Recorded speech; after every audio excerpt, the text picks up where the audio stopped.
Record voice memo. Hi, Stan. My name is Gail Lehman, and I live in California in Carmel by the Sea, a small town on the coast of California. I'm a New Yorker, born and bred, but moved to California in my 20s. I feel like my bi-coastal background has opened me to the thoughts and ideas of both parts of the USA. I went to college in upstate New York at Cornell University and came away with a great education, but without a path of what I wanted to do for my working life. I grew up in a family where success was the credo. My father was both a brilliant child and immigrant who, with his parents and siblings, moved to the USA to escape the pogroms in Russia. I grew up with a directive to succeed, which I discovered applied to everything. I was a good student and went on to Cornell University for my undergraduate work. That credo was always do your best. As time moved on, I married and had 2 children. I was still yearning for a career and discovered what really attracted me was design and architecture. After attending the New York School of Design, I moved to California and got a job in the County of Los Angeles designing county health centers. I then moved on to working for 3 large design and planning companies, one of which was an international company, as both a project designer and technical director. One of my tasks was to curate and specify art for my clients' offices and for the hospitals that I was designing. My design work always invoked form, structure, and color, but I felt there was something more out there for me. I moved to Carmel by the Sea, California, which was then a home for many artists, the closest thing to an artist colony with a lot of tourists. There were great photographers there, Ansel Adams, Edward Weston, Richard Girard, but I didn't think the paintings being shown were particularly exciting. Each time I had been in an artist studio in Los Angeles, I had felt a strong yearning to be able to try my hand at painting.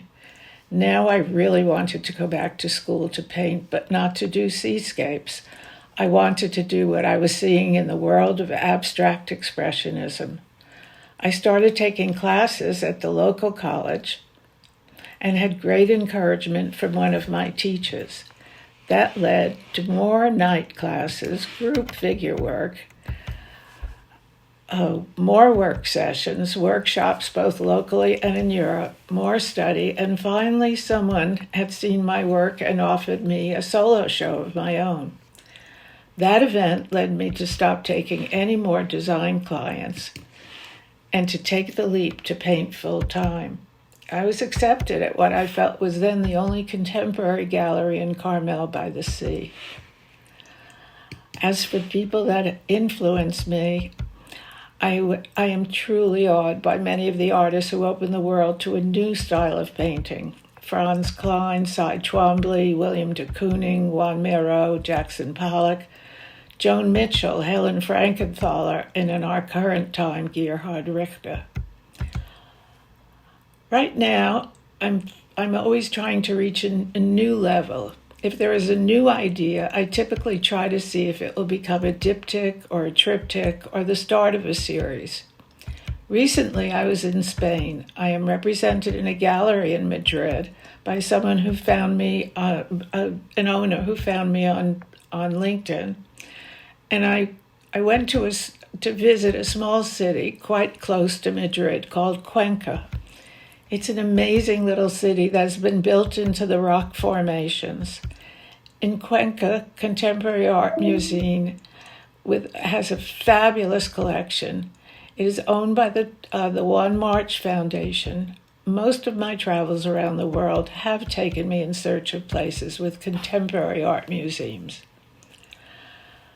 My biggest challenge as an artist always reverts back to always do your best, and is additionally, is it done? Is this my best for this painting, and where have I done it right or wrong?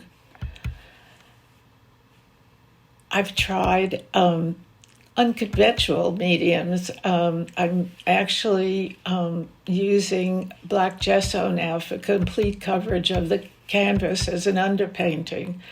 That's a complete change for me from using white gesso. I typically start a canvas with white gesso and continue to use the same gesso for texture, and for my whites in paint because it is such a clean, bright white.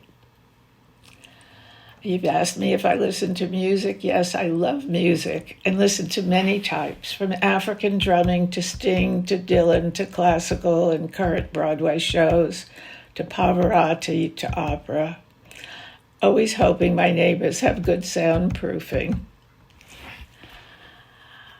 The best reaction someone has had to my work, I had friends introduce me to a new collector who was visiting them. The collector was from out of state. I was working on a large canvas of a painting as part of a series called It Takes a Village. When he arrived at my studio, I was about 75% finished with the painting. He said, "I want that." I responded, "It's not finished yet." He said, "I want it." Then saying, "Just call me when it's done and I will come pick it up." I did just that, and 2 weeks later he was back, checkbook in hand, and loaded it along with another of my largest paintings into his SUV. You've asked me, what do you hope people take away from your work? Several years ago, a collector saw a finished painting called The Lady in Red. He said he loved it because it reminded him of his grandmother. Subsequently, he donated it to the university in Pennsylvania, where her daughter, his mother, had graduated in her honor. Last year, his mother passed away, sadly, and now he has asked me for a painting to symbolize his mother. He was recently visiting and saw a painting recently completed called Elegance in the Shadows. He has been taken by it and is planning to buy it to donate to the same university to honor his mother now. The first unveiling of, quote, the Lady in Red painting was a grand reception at the university with a dramatic black velvet curtain covering the painting. When they dropped the curtain, the applause of the audience was both so deeply overwhelming and so emotional for me. I realized what I had achieved. I was so grateful for the reaction of so many people to have the pleasure to see my work. This is what I have been taught. The ultimate destination for art should be in a museum so that it is available to the public. Finally, I want to thank Stan for this wonderful opportunity to answer his questions and let people know about the evolution of my work. My website is www.gaillehmanfineart.com. I am also on LinkedIn with the same address and on Instagram with my name and ArtGMA. It's been a pleasure, Stan. I'm so grateful again. Thank you. Take care. Bye-bye.